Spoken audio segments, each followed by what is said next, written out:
बीडच्या गेवराई तालुक्यातल्या एका गावामध्ये गोठ्यात बांधून ठेवलेल्या गतिमंद मुलीची एका महिलेच्या जागरूकतेमुळे सुटका झाली।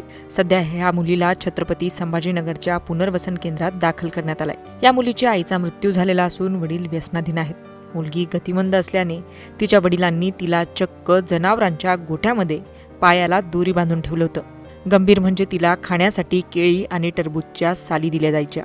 तिच्या घराशेजारी राहण्यासाठी आलेल्या एका महिलेने या मुलीच्या रडण्याचा आवाज ऐकून तिची अवस्था पाहिली। त्यांना या मुलीची दया आल्याने त्यांनी तिची सुटका केली। संभाजीनगरच्या दामिनी पथकाच्या सहकार्याने ही कार्यवाही करण्यात आली आहे। महिलेची जागरूकता आणि पोलीस कर्मचाऱ्यांची तत्परता यामुळे या मुलीची सुटका होऊ शकली। मुंबई तक ब्युरो रिपोर्ट।